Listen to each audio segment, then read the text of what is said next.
чем частное отличается от государственного. И на самом деле и то, и другое частное. Давайте так скажем, что ничего государственного в мире нет. Вот есть частники, люди, то есть отдельно взятые со своими интересами. Вот, просто они находятся в разных системах стимулов.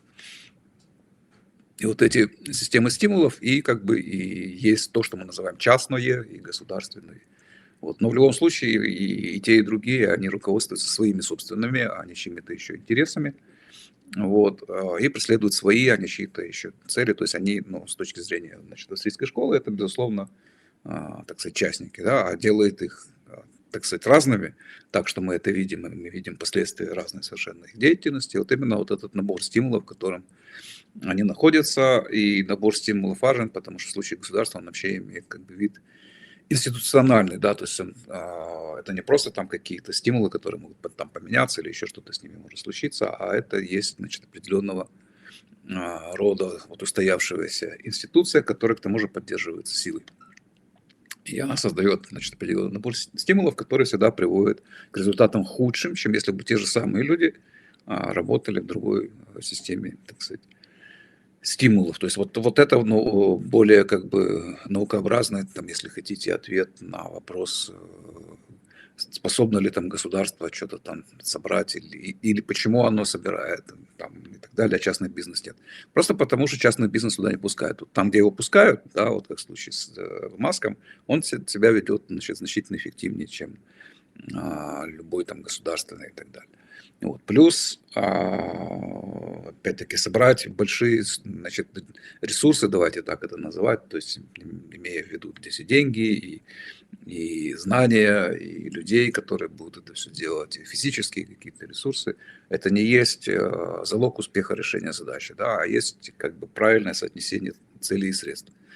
Вот. То есть, когда средства соответствуют как бы целям, да, то есть цели поняты, осознанные, да, выбраны верные средства, и тогда задача будет решена наиболее как бы вот эффективным образом. Вот. А этого как раз в государстве быть не может, да, то есть тут всегда происходят ошибки на этом этапе, скажем так, потому что как раз в силу тех стимулов, о которых я говорил. Потому что государство тратит не свои деньги. То, что оно собирает много, это не значит, что нужно именно столько. Да?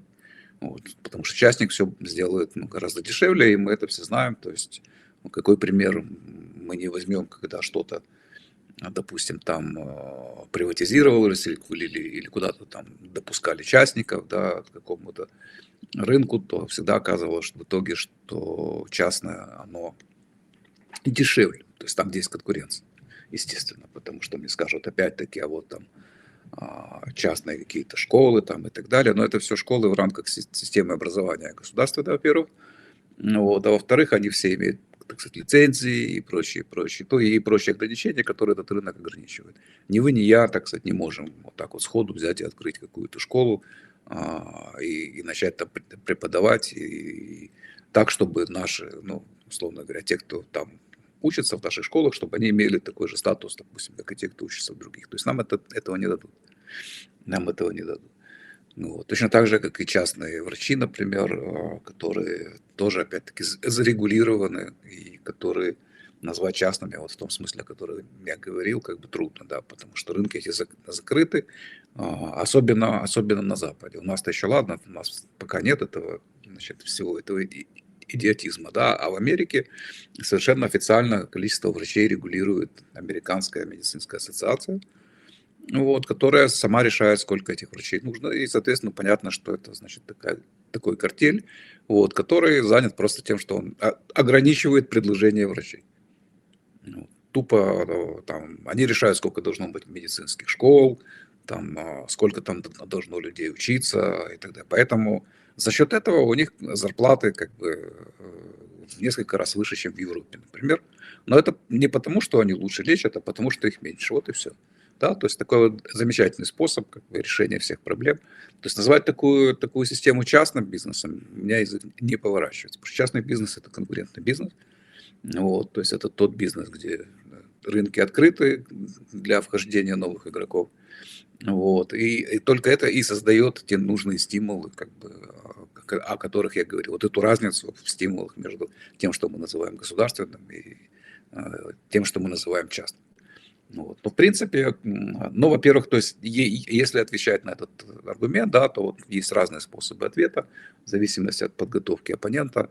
Вот, то есть можно ответить вот этими теоретическими соображениями, о которых я говорил, а можно приводить какие-то эмпирические примеры, например, ну, которые, ну, к примеру, там исторические, да, то есть начиная с Древнего Рима, когда общественные здания строились на частные деньги и как бы даровались потом там, полисам этим, значит, городам, вот, теми, кто их построил, ради чего? Ради славы. То есть слава и ваша популярность это был как бы ресурс определенный, вот, ради которого люди шли на очень-очень-очень много. Включая, например, постройку там бани в городе, да, или акведука какого-нибудь, или дороги, или еще чего-нибудь, то, что считается как бы общественным зданием. Вот. Но с другой стороны, как бы существовали вполне себе и частные, значит, акведуки, где люди брали деньги за воду, которая, так сказать, течет по этим трубам, чтобы, значит, там окупить свое строительство, получить какую-то прибыль и так далее, и так далее, и так далее. Вот. До того, значит, момента, что дороги были частными, да, что, допустим, маяки, вот, в Англии в той же, да, которые в любом учебнике, значит, экономики раньше писали, что только государство может построить такую, значит, штуку, как маяк, вот, потому что непонятно, как собирать деньги с этих судов, которые проплывают мимо. Но это на самом деле проблема для автора учебника, а в реальности оказалось, у вас вторая камера тут какая-то включилась. Ничего страшного. Вот. А в реальности оказалось, что как раз именно частники, значит, просто Рональд Коус не поленился, сходил в библиотеку, вот, и проверил это утверждение, значит, эмпирически, и выяснил, что на самом деле в Англии, значит, строили маяки именно частные и, условно говоря, получастные, значит, конторы, и они каким-то образом, значит, волшебным там, находили способ брать деньги, значит, и так далее, монетизировать свои эти капиталовложения, вот, доход, точнее говоря, от них. Вот. Так что, опять-таки, можно вспоминать все социальные службы, об этом как раз, ну, я как-то говорил, но об этом мало знают, меньше знают, чем на других каких-то вещах, потому что есть иллюзия, что различного рода там пособия по безработице, там пособия по, когда вы получили травму, допустим, на работе, да, там еще это только государство придумало, да, и вот только оно способно это все делать. Нет, государство это все узурпировало и отняло у свободного рынка. Вот в Европе, и это известные как бы факты, их можно найти, потому что до того, как государство туда полезло, существовали кассы взаимопомощи, вот, и это была очень развитая система во всех развитых странах, да, прежде всего в Великобритании, в ее там доминионах различных, таких как Австралия, Новая Зеландия, Канада, ну и в Соединенных Штатах тоже. Вот. И в Германии, кстати говоря, вот Бисмарк именно это там и сделал. То есть он как бы национализировал, ну, условно говоря, он просто ввел другую систему социального страхования через налоги. Через налоги. Таким образом он поставил эти страховые общества как бы в ситуацию неравной конкуренции, вот, потому что услуги со стороны государства они выглядели бесплатными, да, потому что, ну, вы же все равно платите эти налоги, значит, ну, уже хоть с паршивой овцы, значит, хоть стекло, конечно, любой будет пользоваться в такой ситуации как бы бесплатной, в кавычках, услугой, чем еще дополнительно платить за ту же самую услугу, за похожую услугу в некую там кассу взаимопомощи и так далее, и так далее. Надо сказать, что в Англии они продержались аж до послевоенной эпохи, только после Второй мировой войны там исчезли последние такие страховые кассы. А так они существовали, значит, очень долго. Именно они изобрели, значит, ну, вот этот способ страхования. С ними связано тесно происхождение и развитие уже страховых частных компаний. Вот, с этой же деятельностью, потому что они практиковали в основном это, да, а потом это все перекинулось уже на страхование там, судов, прежде всего, да, в море и так далее, и так далее, и так далее. Вот. У них же были собственные врачи, У них были санатории, у них были пособия в случае там, травмы и так далее. У них были пособия там, семьям в случае утраты кормильца. Там, то есть все то, что государство выдает за свои собственные какие-то изобретения и как бы утверждает, что только оно вот способно вот это вот все делать. Да, на самом деле нет. На самом деле нет. То есть все это делали и частные значит, такие организации, как бы, которые были, конечно же, значительно более эффективны для их членов, чем любое другое государство. Но, например, английские вот эти общества, они способствовали поиску работы.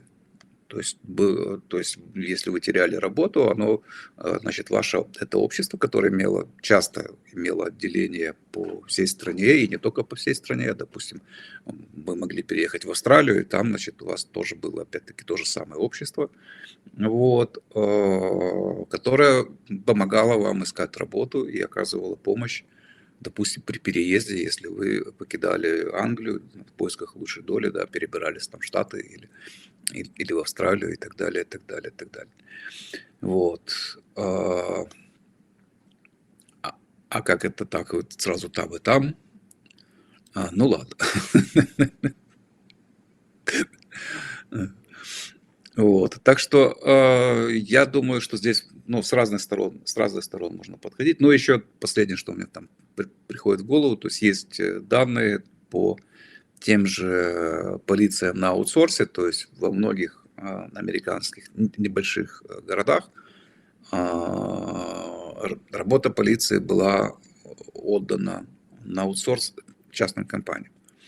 И вот там выяснилось потом уже вот эмпирически, что расходы на ту же самую деятельность в рамках того же самого законодательства просто делают как бы это дело частники. Даже в таком случае, то есть это как бы случай ну, не очень корректный для сравнения, потому что законодательство осталось тоже, да, то есть частная полиция, она не может выдумывать чего-то своего там или отменять какие-то регулирования, которые были там до того.